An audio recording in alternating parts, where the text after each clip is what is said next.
Hello to all. आज हम थोड़ा सा ग्रुप 14 मतलब कार्बन फैमिली पर डिस्कशन कर लेते हैं। इसका हम एक फास्ट रिवीजन करते हैं ग्रुप 14 का। तो ग्रुप 14 में 5 एलिमेंट्स हैं: carbon, silicon, germanium, tin and lead. इनमें से कार्बन एंड सिलिकॉन ये दोनों नॉन मेटल हैं। जर्मेनियम को हम मेटेलॉइड कह सकते हैं और टिन एंड लेड ये सॉफ्ट मेटल की कैटेगरी में आ सकते हैं। और सारे एलिमेंट सॉलिड हैं। अगर हम इनके मेल्टिंग पॉइंट को देखें तो कार्बन का सबसे ज़्यादा है और उसके बाद अगर हम रफली देखें तो जो सिलिकॉन और जर्मेनियम है उसका कम है, लेकिन टिन और लेड का काफ़ी कम है। तो सबसे कम मेल्टिंग टेम्परेचर यहाँ पर टिन का है। अगर हम इलेक्ट्रॉन नेगेटिविटीज देखें यहाँ पर तो कार्बन की सबसे ज़्यादा है, पर डाउन द ग्रुप जाने पर इंटरेस्टिंगली अगर हम देखें तो लेड में इलेक्ट्रोनेगेटिविटी बढ़ जाती है और लेंथेनाइड कॉन्ट्रैक्शन और वो सारे फैक्टर हम लगा सकते हैं। इनके ऑक्साइड्स को अगर हम देखें तो कार्बन मोनोऑक्साइड और कार्बन डाइऑक्साइड, कार्बन के दोनों दो ऑक्साइड है जिसमें CO न्यूट्रल है, CO2 एसिडिक है। SI का जो ऑक्साइड है SiO2 वो एसिडिक है। जर्मेनियम GeO2 ये थोड़ा सा हम कह सकते हैं कि एसिडिक नेचर थोड़ा और कम हो जाता है पर एसिडिक ही है। Down the group acidic nature घटता है और बेसिक नेचर बढ़ता है। SnO एंड SnO2 ये दोनों एम्फोटेरिक होते हैं। PbO एंड PbO2 ये दोनों भी एम्फोटेरिक होते हैं। तो टिन और लेड के जो ऑक्साइड्स हैं वो एम्फोटेरिक नेचर के होते हैं। एक चीज हम और पता है कि डाउन द ग्रुप जाने पर जो स्टेबिलिटी है +2 ऑक्सीडेशन स्टेट की वो डिक्रीज करती है। सॉरी, हायर ऑक्सीडेशन स्टेट जो है वो डिस्टेबलाइज होता है। तो लेड के केस में +2 ऑक्सीडेशन स्टेट ज्यादा स्टेबल है। इनमें अगर हम देखें कार्बन, सिलिकॉन और जर्मेनियम है तो वो वाटर से अफेक्टेड नहीं होते। टिन पर अगर हम हॉट वाटर स्टीम पास करें तो टिन ऑक्साइड में कन्वर्ट हो जाती है। लेड जो है वो भी अनअफेक्टेड है क्योंकि एक प्रोटेक्टिंग लेयर बना लेता है। कार्बन डायरेक्टली हेलोजन से रिएक्शन नहीं करता, बाकी एलिमेंट हेलोजन से रिएक्ट करते हैं। कार्बन का जो हेलाइड है कार्बन टेट्राक्लोराइड उसको हाइड्रोलाइज भी नहीं कर सकते, पर आपको पता है कि अगर आप नीचे जाओगे तो हाइड्रोलिसिस इंक्रीज करेगा। PbI4 एग्जिस्ट ही नहीं करता, लेड की +4 अनस्टेबल ऑक्सीडेशन स्टेट है और आयोडीन के केस में आयोडीन ऑक्सीडाइज ज्यादा आसानी से हो जाता है, तो PbI4 बनता ही नहीं है, तुरंत ही PbI2 + I2 में टूट जाता है। अगर हम कीटिनेशन टेंडेंसी देखें तो हमें पता है कि कार्बन की सबसे ज्यादा टेंडेंसी होती है। कार्बन के बाद सिलिकॉन है, जर्मेनियम है, टिन है। लेकिन कार्बन के बाद जो सेकंड मोस्ट टेंडेंसी है कीटिनेशन की वो सिलिकॉन की है, सल्फर की नहीं है। सल्फर उसके बाद में आता है। कई बार हम एसिड को देखकर थोड़ा कंफ्यूज कर जाते हैं। तो कार्बन के बाद जो नेक्स्ट है वो सिलिकॉन है, सल्फर नहीं है। कार्बन के अगर हम एलोट्रोप्स देखें तो 3 एलोट्रोप्स कार्बन के खासकर पॉपुलर हैं: diamond, graphite and fluorine. Diamond के बारे में हमको पता है कि इसमें हर कार्बन sp3 हाइब्रिडाइज होता है और इसमें जिंक सल्फाइड टाइप की स्ट्रक्चर होती है लेटिस में, जिसमें आप कह सकते हो कि FCC पर कार्बन है और FCC के साथ साथ में अल्टरनेट टेट्राहेड्रल वॉइड पर भी कार्बन है। इसमें carbon carbon single bond length 1.54 angstrom होती है। डेंसिटी बहुत ज्यादा होती है, डायमंड की 3.5 ग्राम पर ml है और हम मानते हैं कि one of the hardest structure होती है डायमंड में। दूसरा अगर हम ग्रेफाइट को देखें तो इसमें लेयर स्ट्रक्चर होती है, कार्बन sp2 हाइब्रिडाइज्ड होता है और दो लेयर के बीच की जो डिस्टेंस है वो 3.4 एंगस्ट्रॉम होती है। विद इन द लेयर अगर हम कार्बन कार्बन बॉन्ड लेंथ देखें तो 1.41 एंगस्ट्रॉम होती है। हेक्सागोनल रिंग्स के फॉर्म में ये स्ट्रक्चर होती है। इलेक्ट्रॉन्स डिलोकलाइज्ड होते हैं पाई बॉन्ड के through with in the layer. तो जो इलेक्ट्रॉन कंडक्शन होता है वो विद इन द लेयर इसी वजह से होता है और दो लेयर एक दूसरे के ऊपर स्लिप कर सकती है। इस वजह से हम जो डायमंड है इसको एक लुब्रिकेंट की तरह यूज करते हैं, सॉरी ग्रेफाइट को एक लुब्रिकेंट की तरह यूज करते हैं। तीसरी स्ट्रक्चर फ्लोरीन है। तो इसमें केजलाई स्ट्रक्चर होती है। अब इसके हमने एक अलग अलग नाम दे रखे हैं कि हम नॉर्मली जो ग्रेफाइट है इसको इलेक्ट्रिकल आर्क में बहुत हाई टेम्परेचर पे इसको अगर हम ले जाएं और इनर्ट गैस के एनवायरनमेंट में ले जाएं जैसे हीलियम और नियोन, तो ये फ्लोरीन बनती है। इसका एक एग्जांपल है C60 जिसको हम बकमिंस्टर फ्लोरीन भी बोलते हैं। सोकर लाइक स्ट्रक्चर होती है। इसमें एक चीज याद रखनी है हमको कि जो ओवरऑल स्ट्रक्चर है उसमें 26 मेंबर रिंग होती है और 12 जो है वो 5 मेंबर रिंग होती है। 6 member ring is fused with either 5 or 6 member ring, while 5 member ring is fused only by 6 member ring. All carbon atom are sp2 hybridized. तो यहां पर भी जो इलेक्ट्रॉन्स हैं वो डिलोकलाइज्ड होते हैं और इसको एरोमेटिक कैरेक्टर देते हैं। अगर हम स्टडर्ड स्टेट माने तो वो ग्रेफाइट को मानते हैं। तो ग्रेफाइट से डायमंड या फ्लोरीन में जो कन्वर्जन है वो एंडोथर्मिक होगा। तो delta H formation of diamond from graphite हम मानेंगे उसकी जो एनर्जी है वो 1.9 किलो जूल पर मोल है और फ्लोरीन की जो एनर्जी है वो 38.1 किलो जूल पर मोल है।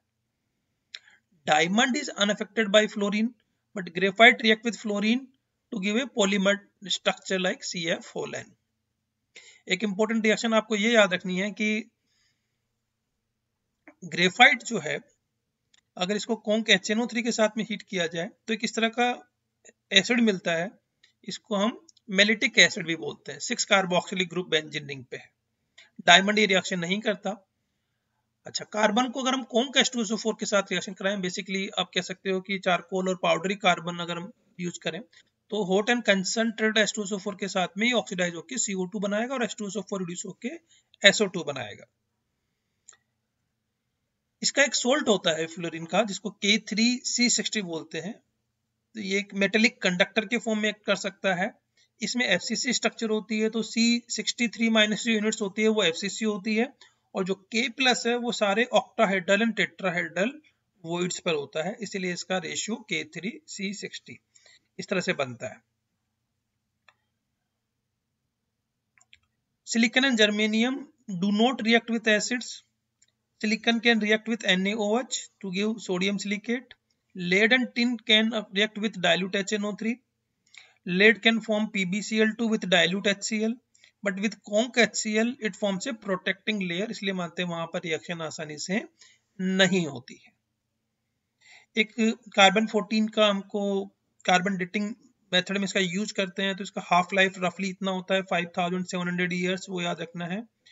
कॉस्मिक रेज से जो नाइट्रोजन आती है अगर वो न्यूट्रॉन्स जो आते हैं वो अगर नाइट्रोजन पर बम्बार्डमेंट कराएं या अपने आप होता है तो उससे हम कार्बन 14 बना सकते हैं। कार्बन का एक इंपॉर्टेंट कंपाउंड है हमारे पास में जिसको हम बोलते हैं कार्बन मोनोऑक्साइड, जो एक न्यूट्रल ऑक्साइड है। तो अगर हम रेड हॉट कार्बन की रिएक्शन कार्बन डाइऑक्साइड से कराएं तब भी CO मिल सकता है, या फॉर्मिक एसिड को कॉन्क H2SO4 के साथ हीट करेंगे तो CO+ वाटर मिलता है, वाटर को कॉन्क H2SO4 एब्जॉर्ब कर लेता है। ऑक्जेलिक एसिड के साथ में अगर हम सेम रिएक्शन कराएं तो कार्बन मोनोऑक्साइड और कार्बन डाइऑक्साइड दोनों मिलेगी। रेड हॉट कार्बन पे अगर हम स्टीम पास करें तब भी कार्बन मोनोऑक्साइड और हाइड्रोजन मिलेगी, इसको वाटर गैस भी बोलते हैं। कार्बन को अगर हम एयर के साथ ट्रीट कराएं जिसमें ऑक्सीजन और नाइट्रोजन दोनों होगी तो कार्बन मोनोऑक्साइड प्लस नाइट्रोजन मिलेगा, इसको हम प्रोड्यूसर गैस भी बोलते हैं। पोटेशियम फेरोसाइनाइड K4FeCN6, इसको अगर हम कॉन्क H2SO4 के साथ रिएक्शन कराएं तब भी डिस्प्लेसमेंट रिएक्शन होके ये सारे प्रोडक्ट मिलेंगे और कार्बन मोनोऑक्साइड गैस मिलती है। कार्बन मोनोऑक्साइड एक कलरलेस ऑर्डरलेस न्यूट्रल गैस है, it Burns with blue flame. ये हम अच्छा, कार्बन मोनोऑक्साइड हमारे लिए पॉइजनस होती है क्योंकि ये हीमोग्लोबिन से रिएक्शन करके एक स्टेबल कॉम्प्लेक्स बना देती है, बहुत स्ट्रॉन्ग बॉन्ड बन जाता है, कार्बोक्सी हीमोग्लोबिन आप कह सकते हो। तो इससे क्या होगा कि बॉडी में ऑक्सीजन की कमी होना स्टार्ट हो जाती है। कार्बन मोनोऑक्साइड कुछ रिड्यूसिंग नेचर भी है, जैसे Fe2O3 के साथ इसकी रिएक्शन कराओगे तो इसको वो आयरन में कन्वर्ट कर देगी और साथ में यहाँ पर CO2 बनेगा। और इसी तरीके से आप निकल मोनोऑक्साइड के साथ में रिएक्शन करोगे इसकी तो यहाँ पर भी निकल में कन्वर्ट होके वो खुद ऑक्सीडाइज हो जाएगी CO2 में। हाइड्रोजन के साथ रिएक्शन करके कैटलिस्ट की प्रेजेंस में Cr2O3 की प्रेजेंस में मीथेनॉल बना सकती है। क्लोरीन के साथ रिएक्शन करके फोस्जीन बना लेगी COCl2। NaOH के साथ रिएक्शन करके सोडियम फॉर्मेट बना लेगी। I2O5 को के साथ रिएक्ट करके उसको I2 में कन्वर्ट कर देगी। कार्बन का एक कंपाउंड है C3O2, इसको कार्बन सब ऑक्साइड भी कहते हैं। मेलोनिक एसिड को अगर हम किसी स्ट्रॉन्ग डिहाइड्रेटिंग रिएजेंट की प्रेजेंस में हीट करें तो ये बनता है। कार्बाइड्स के बारे में हम एल्केलाइन अर्थ मेटल में पढ़ चुके हैं कि मेटेलिक कार्बाइड, आयनिक कार्बाइड, कोवलेंट कार्बाइड होते हैं। इनमें से एक हमारा कह सकते हैं कि जो कॉमन कार्बाइड है, जो कोवलेंट कार्बाइड भी इसको बोल सकते हो, कार्बोरंडम SiC। तो ये बन सकता है कि अगर हम SiO2 को कार्बन के साथ रिएक्शन कराएं इलेक्ट्रिकल फर्नेस में 2000 डिग्री सेंटीग्रेड टेम्परेचर पे, तो SiC बनता है। इसमें sp3 कार्बन होता है और डायमंड, कार्बन और सिलिकॉन दोनों sp3 है, डायमंड टाइप की स्ट्रक्चर है, ये भी बहुत हार्ड होता है डायमंड की तरह से ही। तो डायमंड टाइप की स्ट्रक्चर यहाँ पर रिपीट होती है। अच्छा, it does not react with acids, पर ये NaOH के साथ रिएक्शन करके सोडियम सिलिकेट में कन्वर्ट हो जाता है। अच्छा, ये SiC क्लोरीन के साथ हाई टेम्परेचर पे रिएक्शन करके SiCl4 बनाता है। क्योंकि अब ये बहुत हार्ड है तो इसका ग्राइंडिंग में या पॉलिशिंग एजेंट की तरह यूज करते हैं। एक और कार्बाइड हम देख सकते हैं, अल्दो ये आयनिक कार्बाइड है, कैल्शियम कार्बाइड। इसमें जो है FCC टाइप की स्ट्रक्चर होती है, तो इसमें जो C2 है वो FCC होगा और जो कैल्शियम आयंस हैं वो ऑक्टाहेड्रल वॉइड्स पर होंगे। नेक्स्ट एलिमेंट हम सिलिकॉन देखें तो second most abundant element on the earth after oxygen.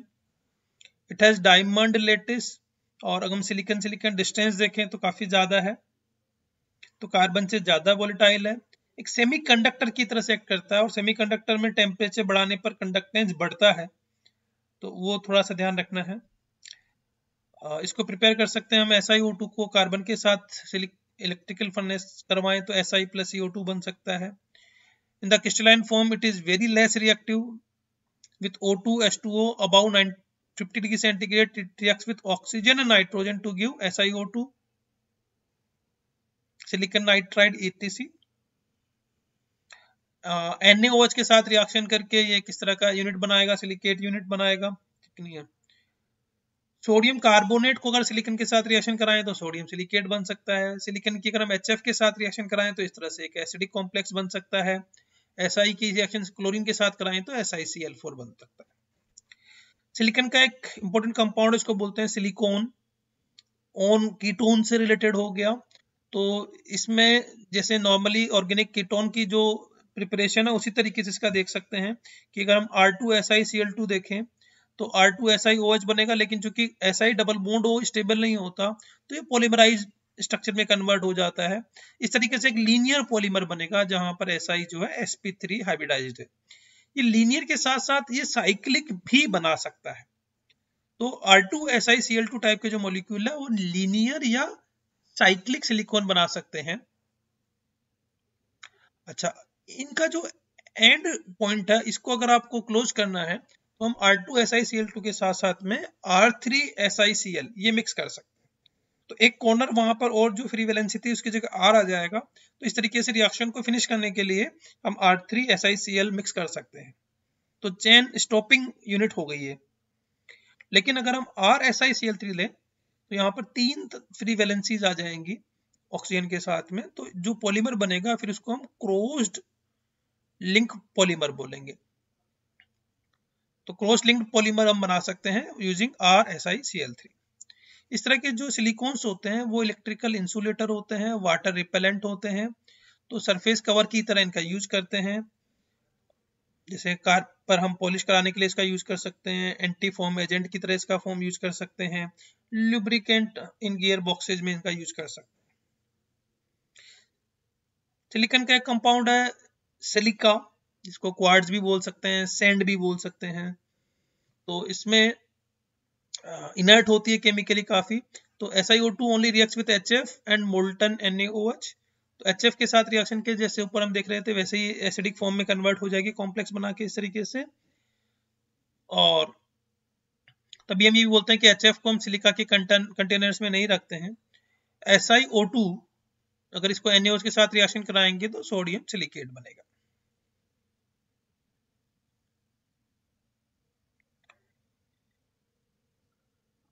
एक कंपाउंड हम देख सकते हैं सिलिका जेल, तो ये हाइड्रेटेड फॉर्म है सिलिका की, ड्राइंग एजेंट की तरह लैब में यूज करते हैं इसको। ग्लासेस को आपको लर्न थोड़ा सा आप चाहो तो कर सकते हो कि बोरोसिलिकेट, लेड सिलिकेट और सोडा सिलिकेट में किस किस तरह से परसेंटेज सिलिका के साथ में बोरोन की होती है या लेड की होती है या कैल्शियम ऑक्साइड की होती है। एक कंपाउंड है इसका सिलिकेट्स, तो सिलिकेट्स में आपको डिफरेंट टाइप ऑफ सिलिकेट्स का एक फार्मूला याद रखना होता है। जैसे ऑर्थोसिलिकेट एक सिंपलेस्ट यूनिट है SiO4 4- की। पायरोसिलिकेट में दो इस तरह की यूनिट जुड़ जाती है, तो एक जगह आप कह सकते हैं ऑक्सीजन कॉमन हो जाता है, तो फाइनल फार्मूला इसका बन जाता है Si2O7 6-। साइक्लिक सिलिकेट या हम कहें कि सिंगल चेन सिलिकेट में आप कह सकते हो कि per unit there are 2 common oxygen atoms, इसलिए एक जनरल फार्मूला इस तरह का बन जाता है SiO3N2N-। डबल चेन सिलिकेट या हम शीट सिलिकेट भी कह सकते हैं, तो 3 ऑक्सीजन एटम्स आर कॉमन, तो इसमें दो तरह की पॉसिबिलिटीज हो सकती है, Si4O6O11 6- या Si2O4 2-। दो तरह की स्ट्रक्चर पॉसिबल होती है इसमें। फेल्डस्पार ये एक सिलिकेट है, तो सिलिकेट में सिलिकन के साथ साथ कुछ इंप्योरिटीज आप एल्यूमिनियम की डाल देते हो। अब एल्यूमिनियम की डालने के साथ साथ में चार्ज बैलेंस करने के लिए फिर वहां पर पोटेशियम सोडियम भी हो सकते हैं, तो ये रॉक फॉर्मिंग मिनरल की तरह यूज करते हैं। In feldspar, the holes in the structure that accommodate the cations are quite small.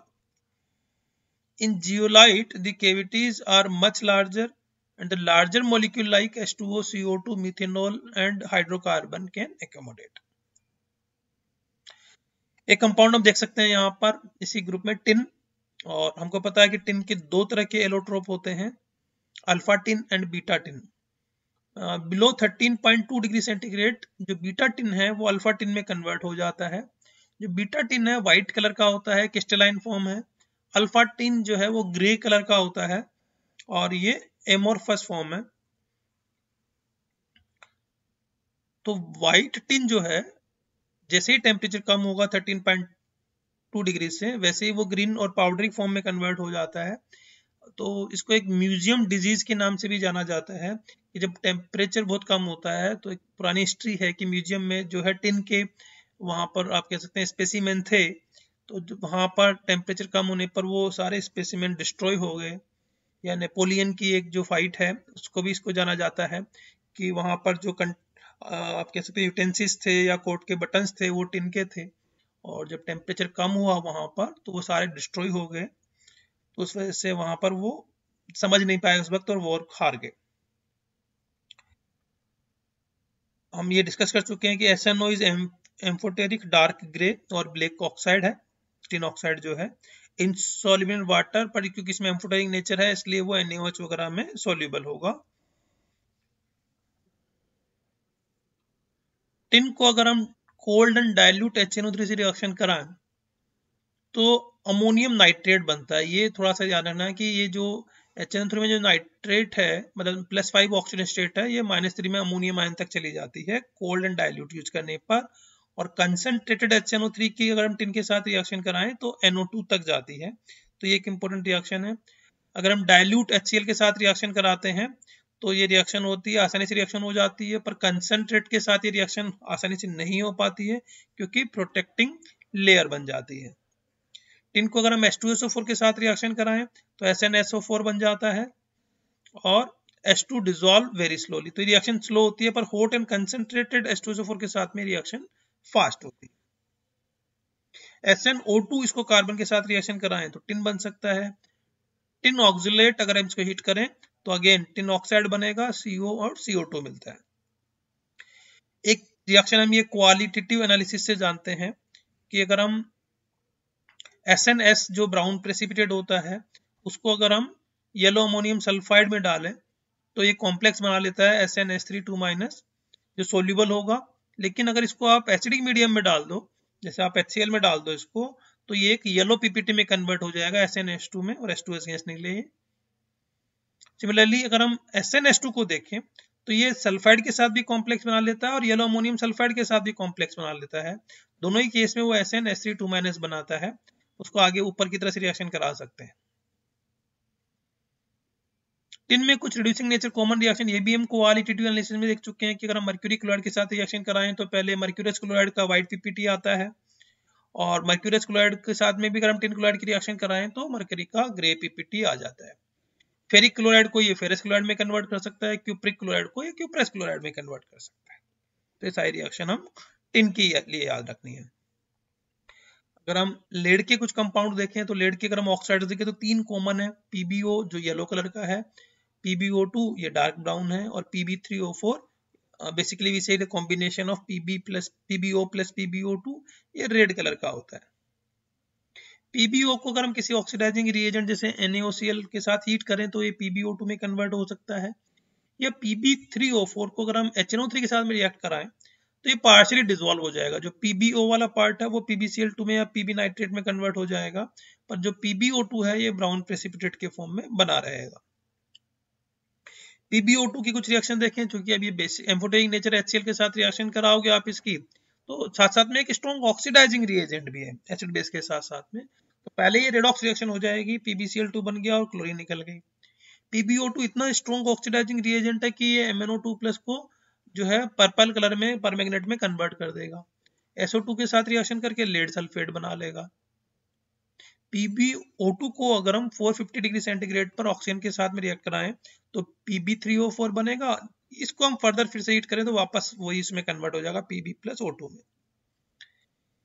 Pb3O4 को हम HCl के साथ रिएक्शन कराएं तो चूंकि इसमें वही सेम रिएक्शन, इसमें PbO2 की प्रेजेंस है ही ऑलरेडी, तो ऊपर वाली रिएक्शन की तरह से PbCl2 प्लस Cl2 मिल जाएगा। बेसिक लेड कार्बोनेट, इसको हम व्हाइट लेड भी बोलते हैं। PbO2 को अगर हम H2SO4 के साथ रिएक्शन कराएं, कंसंट्रेटेड H2SO4 के साथ में रिएक्शन कराएं तो लेड सल्फेट बनता है, मतलब रेडॉक्स रिएक्शन हो रही है, H2O प्लस O2 बन रहा है। और अगर हम HNO3 के साथ में कंसंट्रेट HNO3 के साथ में PbO2 की रिएक्शन कराएं तो फिर वही रेडॉक्स रिएक्शन में लेड नाइट्रेट मिल रहा है, H2O मिल रहा है, ऑक्सीजन मिल रहा है। तो ग्रुप 14 के लिए आप इन सारी रिएक्शंस को रिवाइज कर सकते हो, और अगर इसका आप बार बार रिवीजन करोगे तो ये रिएक्शन आपको हेल्प करेगी जेईई मेन में भी और जेईई एडवांस में भी। Best of luck.